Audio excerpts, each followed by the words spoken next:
Dave and I went to an event yesterday in downtown Toronto at the Design Exchange that was organized by Elevate. It had two guests. The first guest was Sam Altman, who is the CEO of OpenAI. He was hosted by Tobi Lutke, who is the CEO of Shopify. It was a fantastic conversation because Sam Altman has started on a 5-week trip to go to different cities around the world. And he chose Toronto to start off his adventure. It makes sense that he chose Toronto to get started. The conversation was long and very interesting. I took a lot of notes, but I'm going to try to summarize the key parts for you. The first part is that Sam is on a mission to counter some of this AI doomerism that's going around. So like every smart person 5 years ago said that AI would never be able to write code. And here we have OpenAI that's writing code. It's amplifying people's ability to write code. It's just making people better at their jobs, but it's making some of the tedious work go away. So a lot of smart people now are saying this AI is going to basically end up in a Terminator type situation. And I think what Sam is trying to do is to basically bring more optimism to everybody in the audience, particularly the people who are building things. The invite was kind of geared towards more people who were building things. And some of the interesting dynamics of the conversation were that Sam immediately was like, I think we're over anthropomizing or something, this whole impact of AI, right? I think we have to look at this moment as a major technological revolution, kind of like when the iPhone came out or when the internet came out. But like trying to predict what happens in 5 years is a futile exercise because we couldn't predict what people would do with the iPhone or the internet. And obviously there was some bad stuff that happens with the internet, but like broadly it's an equalizer. It creates a lot of value for society and so on and so forth. Tobi was very eloquent, but he was framing the worst case scenario question in a very interesting way, which I really liked, which was that how do we set up things today so that we don't end up in a really bad situation down the road? And he asked the same question like 2 or 3 times. And I think Sam held his line around positive optimism, like there's a lot of value that this creates for society. And the fact that already there's so many people on it and they can ask it questions and can learn. But he also recognized that there are downside risks. So if we get it wrong, it's going to be very bad. So Tobi kind of re-asked the question saying, how do we not do that? What do we need to do today? And I think between a lot of the conversations, some of the things that they both agreed on were, this is a tool, not a creature. Right?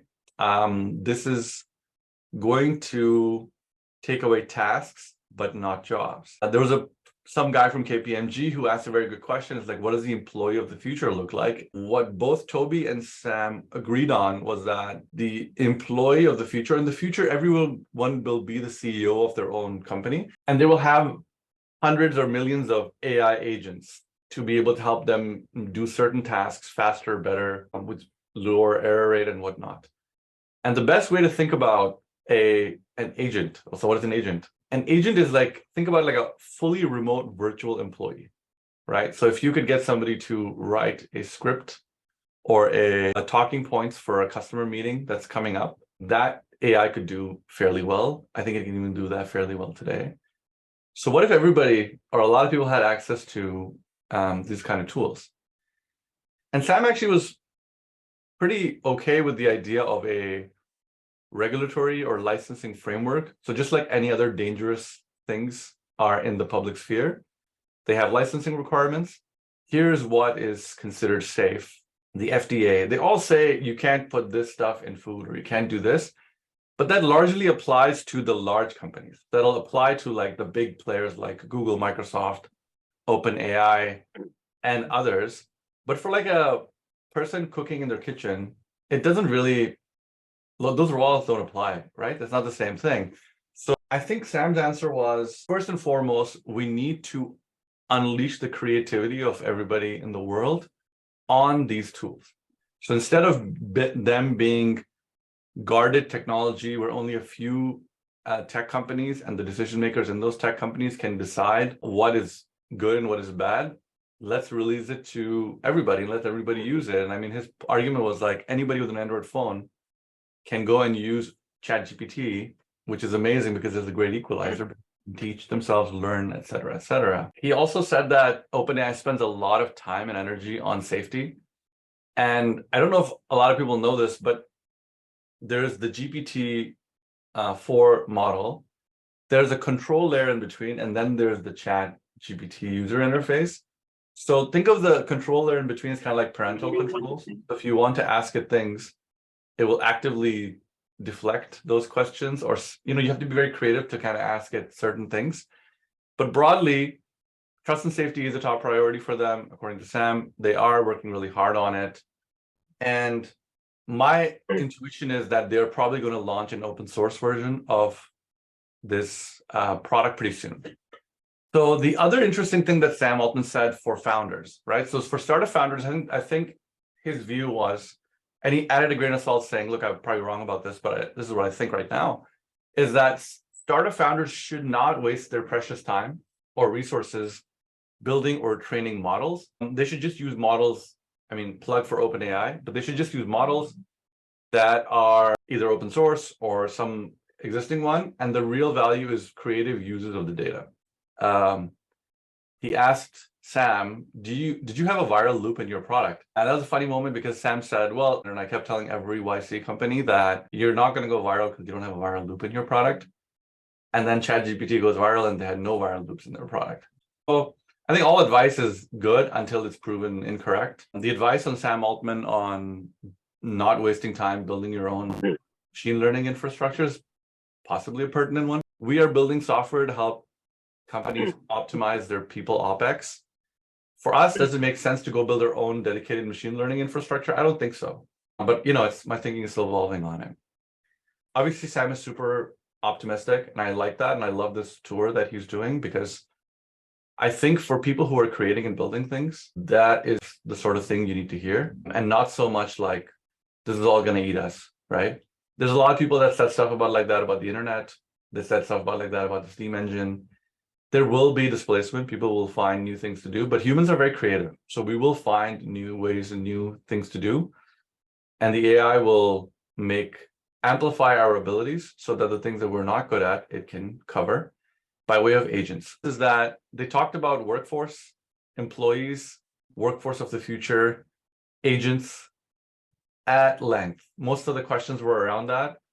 Our view is that in the future, everyone's going to be the CEO of their own company, and they're going to need to use tools to be able to orchestrate these agents. Today, we're focusing on very specific problems of optimizing people OpEx. But I think in the future, we become the UI layer or the control panel where a lot of these CEOs go and orchestrate their creativity. Personally, Sam was very excited about science and the impact that AI is going to have on science. And even if we have a small change in our ability to do scientific work, that is a real positive sum for the society. And finally, Toby ended with this amazing thing, which is a note to like Canadian founders. And he said, we have to stop settling for bronze. We have to go for gold. As far as the academic sphere in AI is concerned, we're only the gold medalists. Sam Altman believes that a lot of this AI revolution will come with Toronto as a home base. And Toby kind of sort of added more fuel to that fire by saying this is our time and we have to really step up. What that means for companies like us is that we are in a fantastic position. We have access to all the best research. We have access to some of the smartest minds in the world.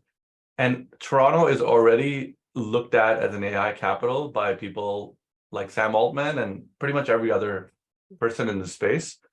So I think it's just our time to go build something awesome. For several decades now, we are seeing incremental improvements to things like better database, better protocol, faster internet. This is a massive shift, and it's probably the best time to start a new company because a lot of things that, if I take the Kiwi example, we built on-device machine learning, and it took us a lot of time and energy just to get a model to work on a phone. And TensorFlow Lite was really not fun to play with. this is a brand new tool in our toolbox as creators, as creatives, as people building new things. This is a wholly brand new tool that can let you do things that you A, did not think were possible before, or B, were possible but consumed a lot of time. So think of it as a tool, not a creature. And I think it's going to be a massively positive technology for everybody on the planet.